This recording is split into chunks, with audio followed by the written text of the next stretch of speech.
Cultural Escola de Línguas Millennium.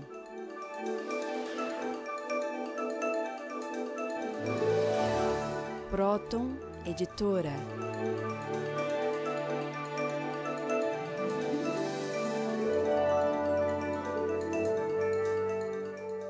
Olá, caros ouvintes do nosso programa Stop a Destruição do Mundo. Aqui estamos com vocês analisando as causas psicossociais da destruição do mundo, do nosso planeta, da natureza e da civilização, do ser humano mesmo, né? E esse programa de conscientização nós realizamos baseado nas descobertas do psicanalista, cientista social, filósofo Norberto Keppe. E gostaria antes de iniciarmos o nosso programa de hoje, oferecer aos senhores que telefonarem para a nossa sede no Brasil, São Paulo, código 11 30 32 36 16. Ou então que façam assim um pedido mesmo por e-mail pelo nosso site, né? www.stop.org.br. Nós vamos mandar gratuitamente um exemplar da revista Psicanálise Integral, que contém várias das descobertas de Norberto Keppe aplicadas em todos os campos de atividade do ser humano, na saúde, na economia, na educação, nas artes, na ecologia, enfim, todos os campos de interesse e de atividade do ser humano para que a gente possa melhorar nossa qualidade de vida, percebendo os problemas, né, Dr. Keppe, que vem do nosso interior. Você falou de uma denúncia, né? Que o Roberto Luiz Dávila é um professor, né? Cardiologista. Você quer ler aqui o que ele fala sobre ele fala coisas esse início aí? Bastante contundentes. Ele diz aqui, por exemplo, é promíscua a relação entre médicos e a indústria farmacêutica. Muitos se transformaram em garotos propaganda de luxo dos laboratórios. E agora, veja, a própria Associação Paulista de Medicina. Você quer ler mais alguma coisa? Aqui tem, por exemplo, algumas das denúncias que ele trouxe, né? Que médicos aceitam presentes, dinheiro e convites de viagens patrocinadas por laboratórios e, em troca, receitam os remédios da indústria patrocinadora. Pois aqui, laboratórios interferem na pauta de eventos e de publicações médicas em torno de patrocínio. Em eventos científicos, médicos falam favoravelmente sobre drogas de laboratórios que estão patrocinando sua viagem e estadia, sem citar o conflito de interesse. Os laboratórios não publicam os resultados negativos de pesquisas realizadas em centros médicos. E médicos recebem salários por fora de laboratórios a título de colaboração pela participação em congressos ou outros eventos. Nós falamos sobre essa questão, que existem essas doenças causadas inclusive pelos medicamentos, né?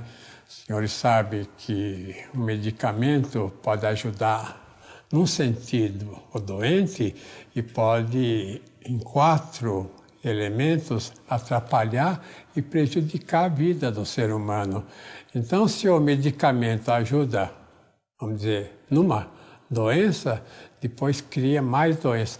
Então, é a terceira causa, inclusive, atualmente, do perecimento dos indivíduos, os próprios medicamentos.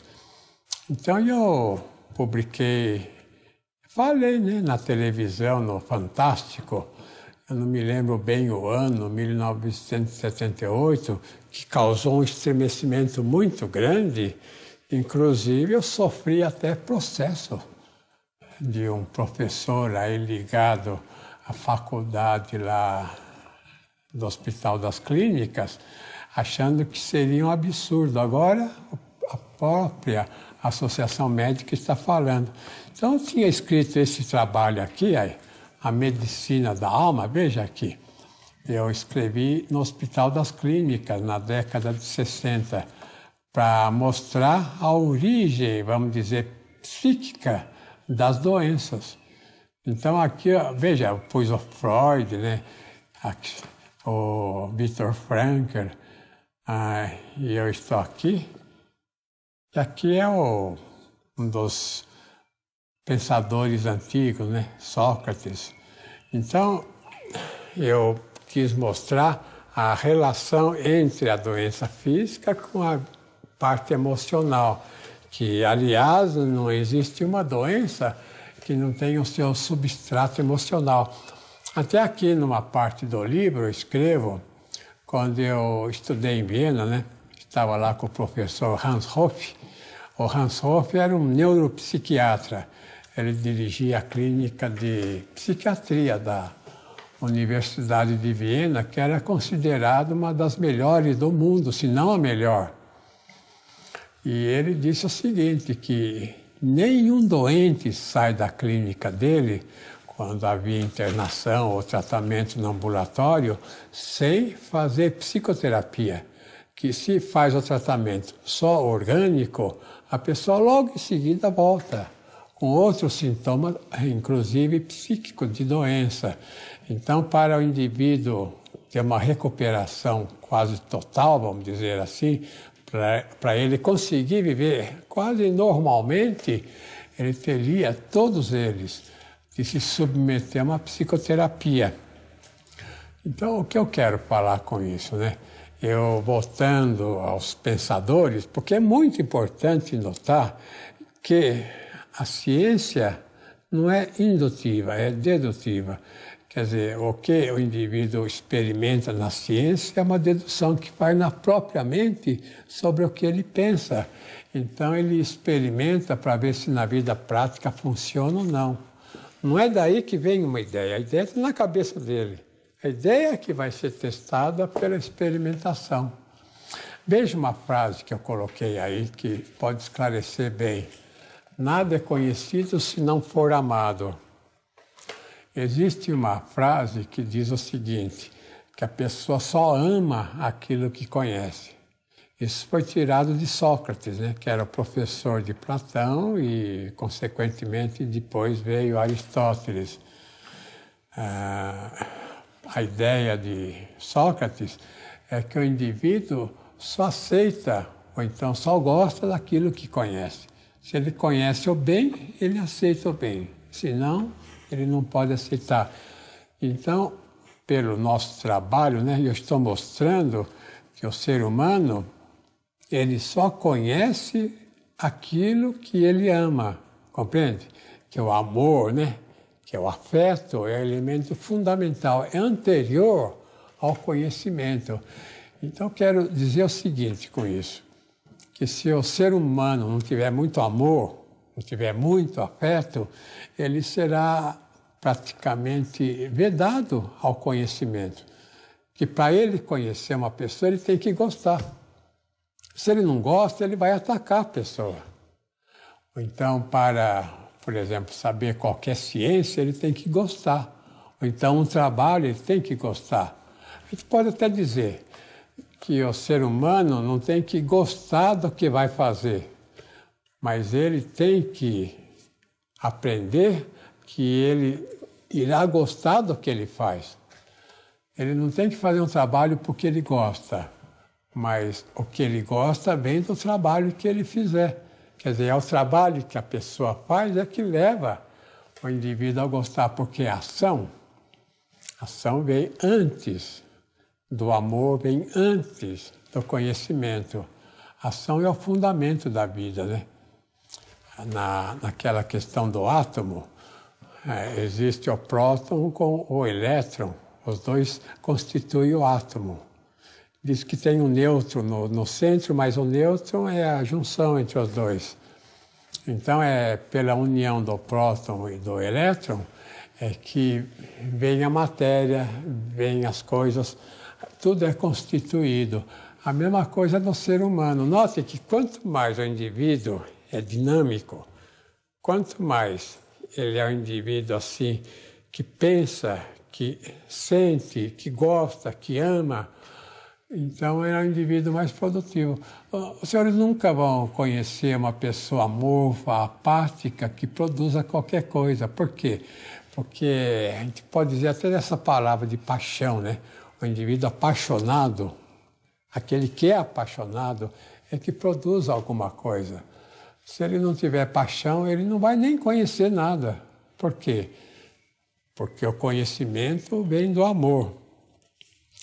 Então, eu falei tudo isso e eu gostaria de aplicar agora, por exemplo, a questão do trabalho. Veja esse cartaz que eu fiz, que acabar com os juros é um dos elementos para acabar com a especulação, para acabar com todo esse problema econômico que existe no mundo. Se os senhores examinarem bem a questão, irão ver de que o aumento, por exemplo, dos juros, ou então a existência dos juros, é que cria toda essa enorme briga. Por exemplo, se o Brasil não tivesse que pagar juro nenhum para nenhum país, o brasileiro seria o povo atualmente mais rico do mundo. Por quê? Porque o Brasil é a nação mais rica do mundo em elementos naturais. O Brasil é o país que tem tudo, aqui inclusive a agricultura, né? Além dos minérios, além das florestas, além de todos os elementos fundamentais para a vida. Veja em segundo lugar o que fala o cartaz. A valorização do trabalho, principalmente o trabalho de nível. É pelo trabalho, pela insistência que o indivíduo tem naquele trabalho, que ele tem que ficar a vida toda para fazer bem. Se ele muda, ele nunca vai fazer nada de valor.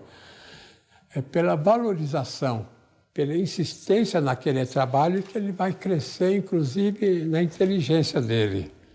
E veja, em terceiro lugar, teria que eliminar a especulação, porque a especulação acaba com a dignidade do ser humano.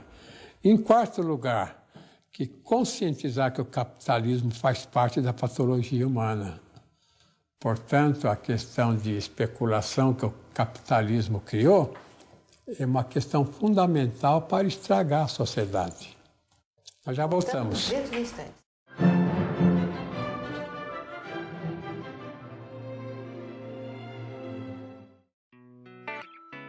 Your taxi's next in line for airport customers. An international celebrity gets in, famous for being a big tipper. She only speaks English. Now, don't you wish you'd learned English?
E eu gostaria de, mais uma vez, lembrar aos telespectadores que as leituras dos nossos livros de psicanálise integral ou trilogia analítica, elas são... Posso mostrar alguns aqui. São de leitura terapêutica. Eu vou mostrando aí.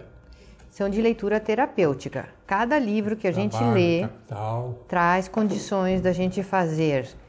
Origem da enfermidade. Fazer uma psicoterapia e uma socioterapia. Né? Origem da sanidade.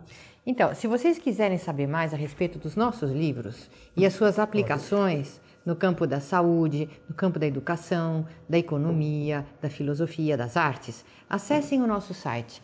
Nós podemos enviar esses livros, né, para que vocês tenham, então, esse benefício a mais. Assim como vídeos, né, de programas da O Homem Universal e Stop a Destruição do Mundo. Dr. Kepps, você vai fazer todos os livros, nós vamos fazer uma pilha enorme aqui na frente da câmera. Precisa mostrar, né, para os telespectadores.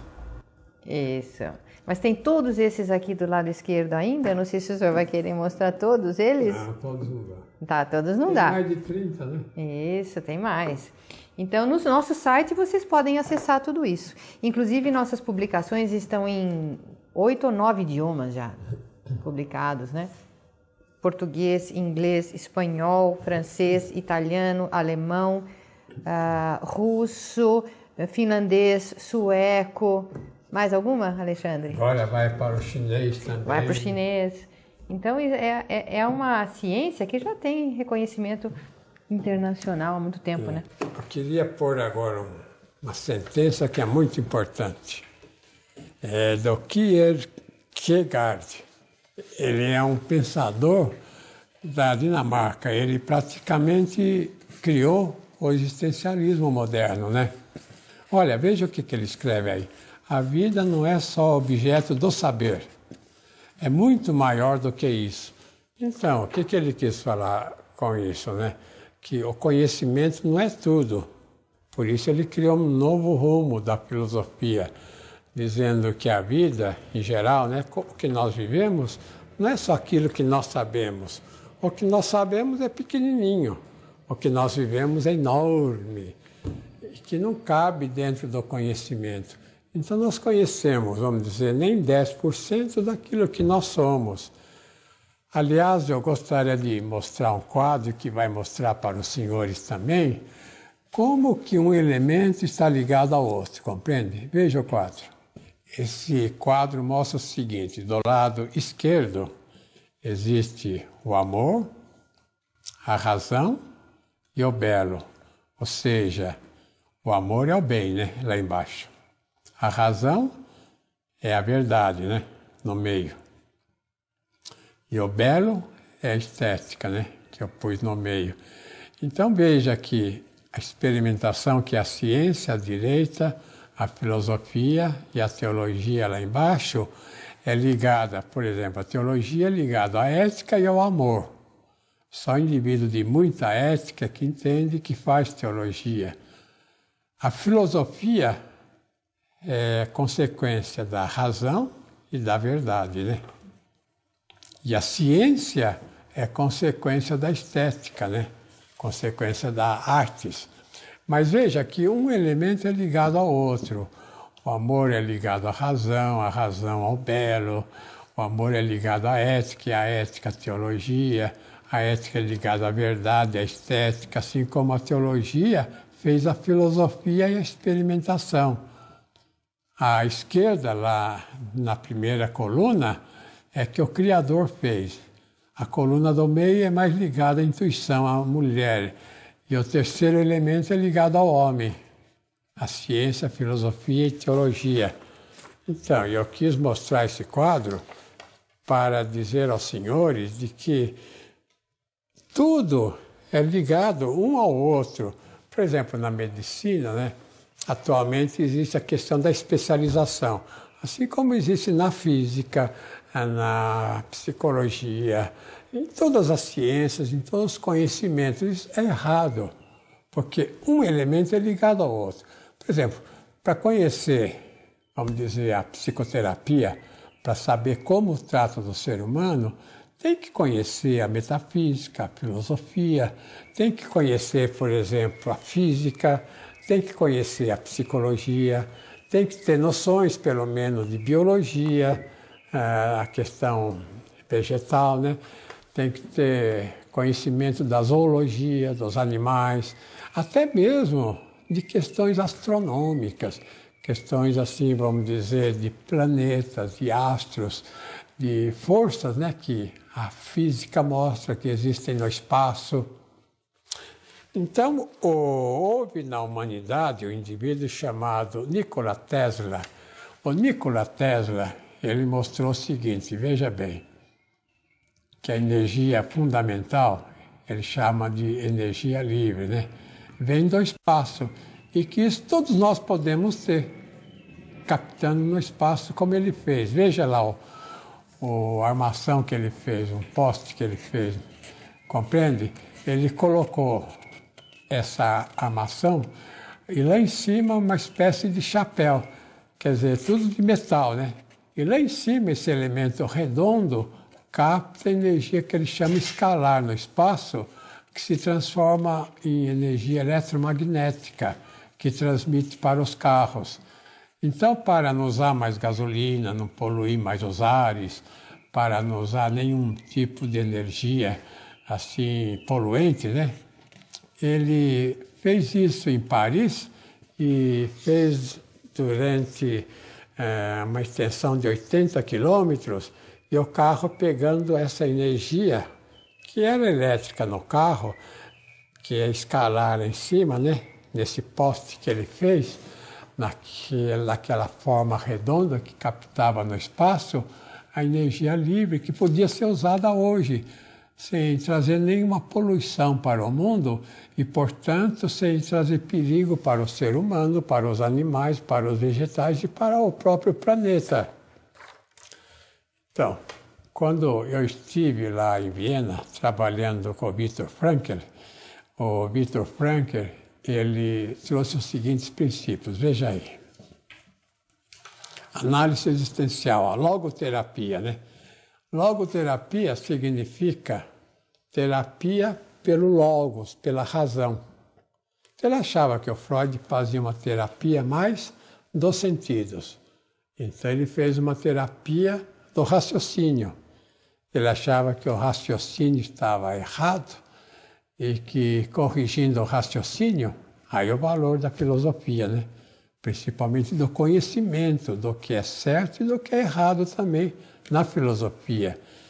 Que se o ser humano chegasse a ter uma filosofia de acordo com a realidade, o ser humano teria uma vida sã. Então veja lá a primeira frase que ele colocou. A vida social é tão difícil que o ser humano não consegue se adaptar a ela. Compreende? Quer dizer, o ser humano vive numa sociedade inadequada para ele. A sociedade que nós vivemos não é de acordo com a nossa estrutura mental, nem de acordo com a nossa estrutura física. Por isso que o ser humano é desesperado. Agora, ele seguia o Kierkegaard, né? Ele seguia o Binswanger, Bosch, o Heidegger, que eram todos da linha existencial. Veja em segundo lugar. Então, o único caminho para vencer tal infortúnio é realizar, por exemplo, trabalho de caridade ou se dedicar à vida artística, científica ou literária. Senhores, notem que quando alguém faz algo caritativo, né? Como aquela madre hindu, né? Madre de Jesus, com o nome dela, que ela dedicou a vida dela a tratar das pessoas carentes, né? E então ela, no mundo todo, foi admirada. Agora, veja que, às vezes, né, o indivíduo faz um ato assim de caridade, um ato bom, ele é admirado. E o que mostra isso, né? Que o ser humano não quer fazer nada de bom, ele só quer tirar para ele, como uma criança esfaimada, né? Um lobo esfaimado, comer as coisas, alimento e, compreende? Dinheiro e sexo, tudo para ele. Isso é que cria no ser humano o desequilíbrio que ele tem. Então, veja, o Viktor Frankl falava, trabalho de caridade, trabalho artístico, né? Então, se o indivíduo é um artista, raras vezes ele comete uma delinquência, né? O artista está entre o físico e a transcendência, compreende? Não é a matemática que está fazendo, vamos dizer, o que é mais importante, trazendo os conhecimentos. O que traz o conhecimento mesmo, o que traz, vamos dizer, tudo o que o ser humano tem de bom, inclusive a transcendência, é a parte artística. Imagina se a humanidade não tivesse arte, se a humanidade não tivesse música, não tivesse pintura, arquitetura, literatura. Seria impossível quase viver aqui. Porque o efeito terapêutico das artes é fulminante. Existem muitos profissionais da área de saúde mental e mesmo física né, saúde orgânica, que utilizam das artes, porque se a pessoa entra nessa dimensão interna da estética, ele dissolve a paranoia, a ansiedade, a angústia, o medo, fica dissolvido, né, essa problemática através das artes. E eu sempre mostro um quadro em que eu pus assim o ser humano dentro de um triângulo. Vou mostrar aí para os senhores, veja lá. Que o universo é divino, né? Que o universo é criado por um ser divino, portanto é divino também. E aí no centro do círculo está um triângulo que é o ser humano. Na origem, né? Ele foi criado com todo o amor, né? Ele é amor puro, ele é verdade pura e testa, né? E o bem puro. Então, o amor seria o bem. A estética seria as artes, e a verdade é a razão. Isso é que constitui a base do ser humano. É por isso que quando o ser humano sai fora disso, ele se sente mal, porque o ser humano teria que viver só isso. E a sociedade em que ele está deveria ter só isso. Deveria ter a estética, né, as artes, o bem e a verdade. E quando a sociedade é muito mascarada, então, essa sociedade cria mal-estar no ser humano. Para finalizar o programa, veja o que esse pensador alemão falou, Schelling. A tarefa da filosofia é a ajuda do ser humano para retornar ao absoluto. Compreende? Então, nós somos infelizes porque deixamos o absoluto. A hora que a gente retornar, reaceitar, a gente vai ser feliz. E vai se libertar. Isso. Então, retornamos na próxima semana, neste mesmo horário, para darmos continuidade ao nosso programa de conscientização das causas psicossociais da destruição do mundo e do ser humano. Até lá!